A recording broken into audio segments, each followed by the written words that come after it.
আল্লাহর নামে, যিনি পরম করুণাময় এবং অত্যন্ত দয়ালু। আমি এখন সিলেটের প্রবেশ মুখে দাঁড়াই আছি।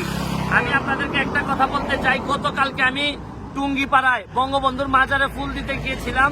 টুঙ্গিপাড়ায় যাইতে আপনাদেরকে দেখাইছিলাম যে কি পরিমাণ উন্নয়ন হয়েছে, প্রায় মালয়েশিয়ার কাছাকাছি চলে গেছে। ভাঙা একটা জায়গা দেখাইছিলাম আপনাদেরকে, এটা চিন্নাই যাবে না যে এটা বাংলাদেশ। কিন্তু এখন যে কারণে আসছি, আমি সিলেটের সন্তান, সিলেটে আসছিলাম আজকে। সিলেটে ঢাকা থেকে আসতে আমার সিলেটে লেগে গেছে 6 ঘন্টার উপরে। আমি যে কথাটা বলতে চাই আপনাদেরকে, ঢাকা থেকে চিটাগাং এর দূরত্ব হচ্ছে গিয়ে 250 কিলোমিটার, ঠিক। আবার ঢাকা থেকে সিলেটের দূরত্ব 250 কিলোমিটার। কিন্তু ঢাকা থেকে যদি আপনি এখন চিটাগাং এ যান, এই জননেত্রী শেখ হাসিনার সরকার যে উন্নয়ন করছেন তাতে মাত্র 3.5 ঘন্টায় আপনি চিটাগাং এ যাইতে পারবেন। কিন্তু সিলেটের অবস্থা এত খারাপ যে আপনি সিলেটে ঠিক 250 কিলোমিটার রাস্তা পার করার জন্য আপনার 6 ঘন্টার উপরে লেগে যাবে। রাস্তার অবস্থাটা আপনারা দেখেন। এইটা ঢাকা সিলেট মহাসড়ক এবং এইখানে একটা বড় বিভাগ। আমার কথা হচ্ছে যে এত সময় আমরা পাইছি, জননেত্রী শেখ হাসিনার কাছে আমি দৃষ্টি আকর্ষণ করে বলতে চাই, নেত্রী হাজার হাজার কোটি টাকার উন্নয়ন আপনি বরাদ্দ করছেন সিলেটে। এই বরাদ্দ আমরা নেতৃবৃন্দরা কাজে লাগাইতে পারি নাই। যদি কাজে লাগাইতে পারতাম, আমরা 4 লেন এতদিনে এসে অ্যাপ্রুভাল হয়েছে, কবে 4 লেন শেষ হবে আমরা জানি না। আসল কথা হচ্ছে গিয়ে ইভেন শাহজালাল মাজারেও এই জননেত্রী শেখ হাসিনা প্রায় অনেক কোটি টাকা বরাদ্দ দিয়েছেন। এইটার একটা কমপ্লেক্স তৈরি করা হয়েছে, কারণ নেত্রী আইসা বলছেন যে এটা আমি করব।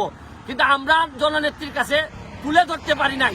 নাইলে সিলেটে জিনিস আমি মাননীয় নেত্রীর দৃষ্টি আকর্ষণ করতে চাই।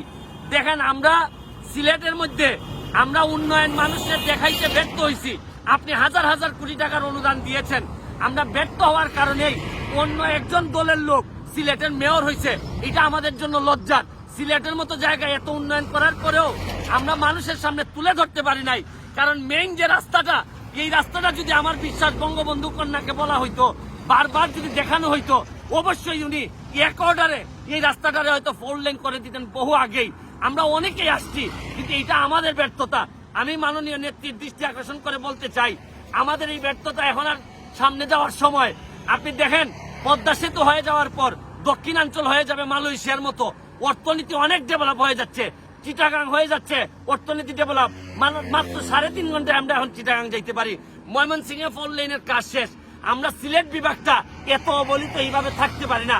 আমি মাননীয় নেত্রী, আমি আপনার দৃষ্টি আকর্ষণ করে বলতে চাই, আমাদের অবস্থাটা একটু দেখেন, আমাদের অবস্থাটা দেখে একটু ব্যবস্থা নেন।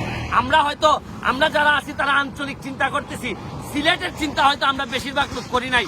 যদি সিলেট বিভাগের চিন্তা করতাম, তাহলে একমাত্র রাস্তা যেটা, এই রাস্তাটা কখনোই এত খারাপ অবস্থা হইতো না।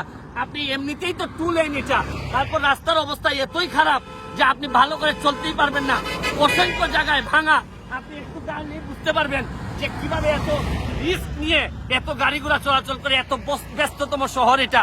আমি পরিশেষে লাইভ থেকে বিদায় নেওয়ার আগে একটা কথাই বলবো, আমি বিশ্বাস করি এত হাজার কোটি টাকার উন্নয়নের পরেও আমরা একটা 4 লেন পাই নাই, এটা আমাদের ব্যর্থতা। আমি মাননীয় নেত্রীর আবারও দৃষ্টি আকর্ষণ করে বলছি যে আমার বিশ্বাস, মাননীয় নেত্রীকে যদি ঠিক মতো আমি তুলে ধরতে পারি, তাহলে সিলেটের যে সমস্যা খুব দ্রুতই এই সমস্যা সমাধান হবে। কারণ সিলেটের মাটি আমরা জানি নৌকার ঘাঁটি, এই নৌকার ঘাঁটির মানুষ এই ধরনের চিন্তা নিয়ে চলতে পারে না। আমার বিশ্বাস অতি সহজেই এইটার সমাধান হবে। এই পর্যায়ে বিদায় নিচ্ছি। ভালো থাকবেন, সুস্থ থাকবেন।